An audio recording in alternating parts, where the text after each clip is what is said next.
En 1482, Leonardo da Vinci necesitaba trabajo, así que hizo lo que haría cualquiera.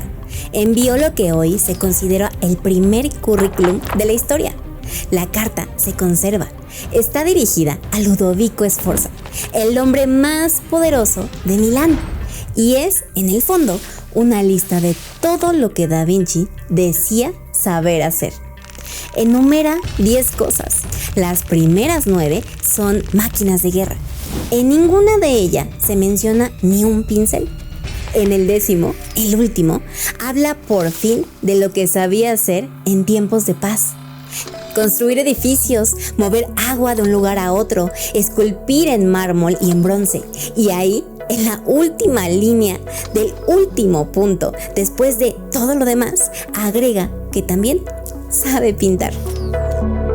No fue modestia, Da Vinci de verdad se pensaba así, no como un pintor, sino como alguien que estudiaba casi todo.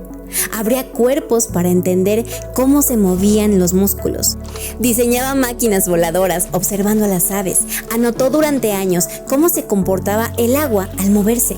La pintura era una de esas ocupaciones.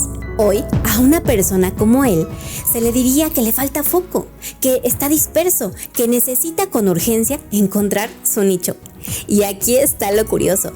Eso que hoy tacharíamos de defecto fue exactamente lo que lo volvió un genio. La respuesta fácil sería decir que fue un milagro, una mente única, un rayo de esos que caen cada 1000 años. Pero esa respuesta tiene un problema. Da Vinci no fue el único. En el mismo periodo y en la misma región de Italia apareció una cantidad extraña de personas parecidas. Miguel Ángel esculpía, pintaba y diseñaba edificios. Brunelleschi mezclaba matemáticas e ingeniería para levantar una cúpula que nadie sabía cómo construir. Galileo unía la física, la astronomía y las matemáticas para observar el cielo de una manera nueva. Los genios suelen aparecer de forma aislada, pero aquí aparecieron casi todos juntos, en el mismo lugar y en el mismo par de siglos. ¿Por qué tantas mentes así al mismo tiempo?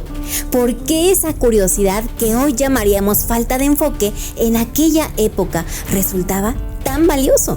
¿Y qué tiene que ver todo esto con un alfiler?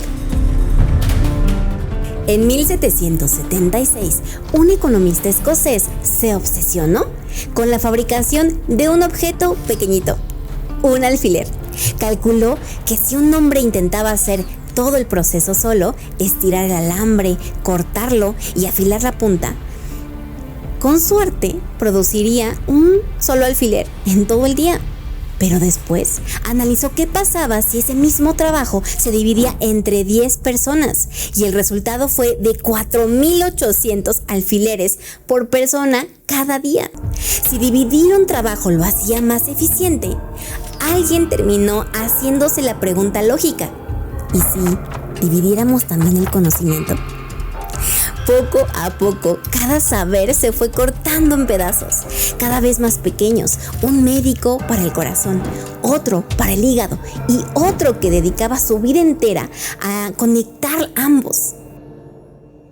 En un mundo así, el perfil de Da Vinci no tenía ningún sentido. Repartir tu atención entre la pintura, la anatomía y la ingeniería significaba avanzar muy poco en cada una, frente a un especialista que dedicaba su vida entera a una sola cosa. Alguien que las dominaba todas solo podía quedarse atrás. ¿Por qué en su época ese mismo perfil era una ventaja? La respuesta obliga a retroceder todavía más. Imagina que estamos en un monasterio, en algún año cercano a 1400. En una habitación fría, un monje lleva meses copiando un solo libro a mano, línea por línea, con una pluma de ganso y una vela que apenas se alcanza. Cuando termine, existirán en el mundo 2 copias de ese libro. En ese mundo, una idea no solo era difícil de crear, era casi imposible de compartir. Un descubrimiento hecho en una ciudad podía tardar décadas en llegar a otra y muchas veces simplemente se perdía en el camino. Entonces, hacia 1450, en la ciudad alemana de Mainz, un orfebre llamado Johannes Gutenberg terminó de perfeccionar su imprenta. De pronto, ese mismo libro que costaba meses se reproducía por cientos. Un estudiante en Florencia podía leer a un matemático de Nuremberg sin moverse de su silla. Un médico compartía un hallazgo con otro al otro lado del continente sin subirse a un barco. Por primera vez, las ideas empezaron a viajar más rápido que las personas. En ese momento y en ese lugar, la gente que saltaba entre disciplinas no era percibida como dispersa. La anatomía se encontró con la pintura y por eso los rostros de Da Vinci parecen respirar. La geometría se encontró con la ingeniería y una cúpula imposible coronó la Catedral de Florencia. Las matemáticas se encontraron con el cielo y el universo entero cambió de forma dentro de la cabeza de Galileo. Si algo pudo encender todo esto una vez, ¿lo estamos viendo encenderse de nuevo? 5 siglos después, tenemos una máquina nueva, la inteligencia artificial, y la comparación es tentadora, porque parece hacer lo que hizo la imprenta, acortar la distancia entre una idea y otra, pero con una diferencia. Gutenberg abarató copiar el conocimiento, pero la IA parece abaratar algo más raro, cruzar de un saber a otro. Esa frontera que antes costaba años, hoy puede cruzarse en una tarde. Y sin embargo, la industria entera de la opinión está ahora mismo diciéndonos con enorme confianza qué empleos va a borrar la IA o a quién le va a quitar el trabajo. Y tal vez hay una pregunta más luminosa y no tiene respuesta todavía. ¿Qué cosas nuevas pueden nacer ahora cuando saltar de un mundo a otro deja de ser el privilegio de unos cuantos y pasa a estar al alcance de casi cualquiera? Porque si algo hemos visto es que cuando cambia la velocidad de las ideas, cambia también la clase de persona que el mundo premia.